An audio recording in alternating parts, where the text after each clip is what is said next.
মায়াবিনীৰ কোলাত জুবিন গাৰ্গ চিৰদিনৰ বাবে হৈ গ'ল। আজি ক'বলৈ বেয়া লাগিছে, আজি জুবিন গাৰ্গৰ বাবে প্ৰতিবেদন কৰিবলৈ মই নিজেই দুখিত।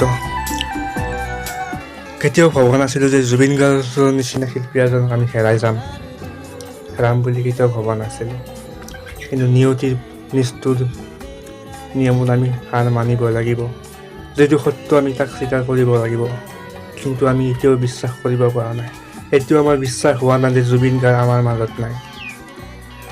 ইতিমধ্যে জুবিন গাৰ্গৰ নচতে অসম আহি পাইছেহি আৰু বৰ্তমান জুবিন গাৰ্গৰ নচতে খাইৰীপাৰাৰ বাসগৃহত লৈ যোৱা হ'ব। তাৰপিছত সদুসজাই ষ্টেডিয়ামত সাধাৰণ ৰাইজৰ বাবে মুকলি কৰা দিয়া হ'ব। কিন্তু এই জুবিন গাৰ্গৰ মৃত্যুক লৈ ৰহস্য এতিয়াও অৱদানত আছে।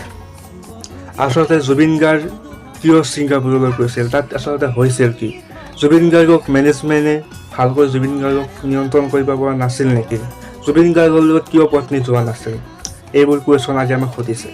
আচলতে জুবিন গাৰ্গৰ ফেষ্টিভেল নৰ্থ ইষ্ট ফেষ্টিভেল আছিল, সংগীতানুষ্ঠান আছিল 20 তাৰিখে, কিন্তু জুবিন গাৰ্গ 17 তাৰিখে গৈছিল। 3 দিন আগতে জুবিন গাৰ্গে কিয় গৈছিল? এইবোৰ কুৱেশ্যন হয়তো তদন্তত আহিব লাগিব আৰু তদন্তত অহাৰ পিছত এইবোৰ কুৱেশ্যন ওলাব দিব। কিন্তু আমাৰ মাজলৈ যি প্ৰতিবেদন আহিছে, আমি যিখিনি তথ্য গম পাইছোঁ, সেয়া আমাৰ বাবে দুখিত। আমি কেতিয়াও ভবা নাছিলোঁ যে এনেকুৱা ধৰণৰ ঘটনা ঘটিব। জুবিন গাৰ্গৰ ছিংগাপুৰলৈ যোৱাৰ অকণো মন নাছিল, কাৰণ জুবিন গাৰ্গৰ বৰ্তমান সময়ত এখন চিনেমাত ব্যস্ত হৈছিল ৰৈ বিনালে, আমি সকলোৱে জানো। কিন্তু চাম কানু মহন্ত জুবিন গাৰ্গৰ যথেষ্ট ঘনিষ্ঠ ব্যক্তি আৰু চাম কানু মহন্তই নৰ্থ ইষ্ট ফেষ্টিভেল আয়োজন কৰিছিল আৰু চাম কানু মহন্তৰ অনুৰোধতে জুবিন গাৰ্গ ছিংগাপুৰলৈ গৈছিল। কিন্তু বৰ্তমান সময়ত যি কিছুমান ভিডিঅ' ক্লিপ যি ভাইৰেল হৈ পৰিছে, সেয়া আমাক আচৰিত ৰহস্যৰ মাজলৈ সোমাই দিছিল। এয়া আচলতে জানি শুনি হত্যা হৈছে নেকি জুবিন গাৰ্গক? ইচ্ছাকৃতভাৱে জুবিন গাৰ্গক হত্যা কৰা হ'ল নেকি? বৰ্তমান সময়ত এক শোকাকুল পৰিৱেশ সকলো ঠাইতে। জুবিন গাৰ্গৰ প্ৰতিচ্ছবি সকলোৱে এখন শ্ৰদ্ধাঞ্জলি জনাই আছে, মাল্যৰ্পণ কৰি আছে। এয়া হৈছে 19 তাৰিখৰ ৰাতিপুৱা 5 বজাৰ এটা ভিডিঅ' ক্লিপ, য'ত চাম কানু মহন্ত আছে, জুবিন গাৰ্গো আছে। এটা পাৰ্টি চলি আছে, য'ত হয়তো সুৰাপানো কৰিছে যথেষ্টসংখ্যক ব্যক্তিয়ে। আৰু ইয়াৰ পিছত আমি সকলো জানো যে জুবিন গাৰ্গে নিশা কাম কৰে, 3, 4, 5 বজালৈকে কাম কৰে, কিন্তু দিনটো জুবিন গাৰ্গে শুই থাকে। কিন্তু কি কৰিলে আচলতে? জুবিন গাৰ্গক শুৱাৰ টাইম নিদিলে। ৰাতিপুৱা 8-10 মান বজাত জুবিন গাৰ্গক এখন জাহাজত লৈ গ'ল আৰু তাত জুবিন গাৰ্গক লাইফ জেকেট পিন্ধি সাঁতুৰিবলৈ গ'ল জুবিন গাৰ্গ। আমি ভিডিঅ'ত আপোনালোকে দেখাই পাইছে। কিন্তু জুবিন গাৰ্গক এই সময়ত সুস্থ যেন লগা নাই, তেখেত যে অলপ নিচাত আছে। আপোনালোকৰ ভিডিঅ' ক্লিপটো ভালদৰে চাই লওক যে জুবিন গাৰ্গ অলপ কেনেকৈ আছে। চাওক, মূৰটো তলমূৰকৈ আছে, এজন সুস্থ সবল ব্যক্তিৰ নিচিনাকৈ জুবিন গাৰ্গ থকা নাই। কিন্তু এই সময়ত জুবিন গাৰ্গক জিৰণিৰ প্ৰয়োজন আছে, কিন্তু জিৰণি দিয়াৰ সলনি জুবিন গাৰ্গক আইলেণ্ডলৈ ফুৰিবলৈ লৈ যোৱা হ'ল। এয়া আচলতে সঁচাকৈ ৰহস্যৰ বিষয়, কাৰণ যিটো টাইমত জুবিন গাৰ্গক জিৰণি দিয়াৰ টাইম আছিল, কিন্তু সেইটো টাইমত জুবিন গাৰ্গক জিৰণি নিদিলে। গতিকে এইবোৰ কথা আচলতে কি সূচায়? জুবিন গাৰ্গক ৰাতিপুৱা 5 বজাৰ 6 বজালৈকে পাৰ্টি কৰিছে, কিন্তু তাৰপিছত জুবিন গাৰ্গক শুবলৈ টাইম দিব লাগিছিল দিনটো, কিন্তু জুবিন গাৰ্গক শুবলৈ নিদি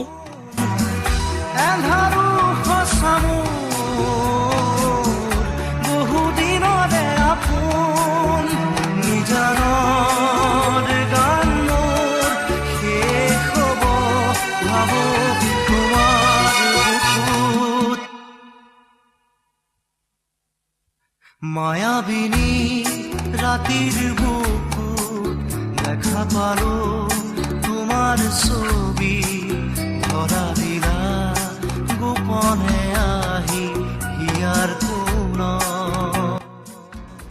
আপোনালোকে জুবিন গাৰ্গৰ যিসকল বগা কাপোৰ পিন্ধা লোককেইজন আছে, সেয়া তেওঁলোক হৈছে অসম এছ'চিয়েশ্যনৰ সদস্য। গতিকে তেওঁলোকে জুবিন গাৰ্গক লাইফ জেকেট পিন্ধি পানীলৈ যাবলৈ দিয়ে। যিটো টাইমত জুবিন জিৰণি দিয়া টাইম আছে, ৰাতিপুৱালৈকে জুবিন গাৰ্গে পাৰ্টি কৰিছে, তাৰপিছত দিনৰ দুপৰীয়া সময়ত জুবিন গাৰ্গক এনেকৈ সাগৰৰ বিচলৈ লৈ যোৱা হ'ল। আচলতে এইটো আৰু কি সূচায়? আমি সকলো জানো জুবিন গাৰ্গৰ যথেষ্ট শান্তি বেমাৰ আছে আৰু চিকিৎসকে তেওঁক জিৰণি দিয়াৰ সময় দিছে। গতিকে সেইটো টাইমত কিন্তু আমি জুবিন গাৰ্গক যন্ত্ৰৰ নিচিনাকৈ ব্যৱহাৰ কৰা দেখা পোৱা গ'ল। আপোনাৰ ভিডিঅ'টো ভালদৰে চাওক, জুবিন গাৰ্গ পানীত উপঙি আছে, লাইফ জেকেটটো পিন্ধি থকা জুবিন গাৰ্গ হাত ধৰিব পৰা নাই।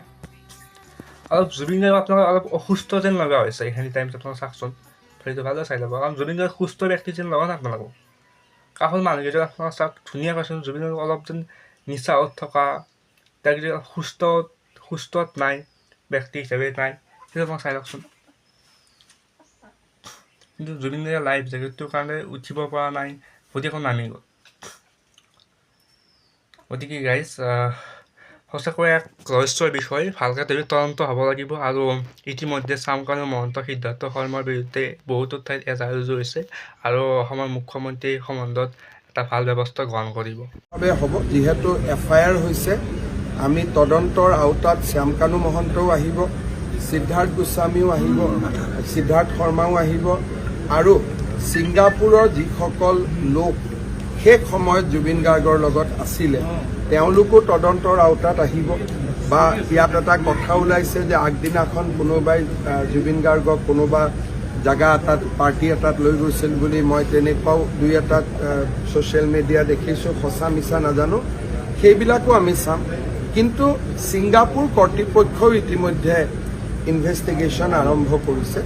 গতিকে ইয়াৰ যিহেতু প্লেচ অফ অকাৰেঞ্চ ইণ্ডিয়া নহয়, গতিকে ক্ৰিমিনেল পাৰ্টটো যদি কিবা আছে ছিংগাপুৰৰ পৰা পাম, আৰু অসমৰ পৰা লৈ যাওঁতে যদি কিবা বেয়া ভাবি লৈ যোৱা হৈছিল সেইটো আমি অসমত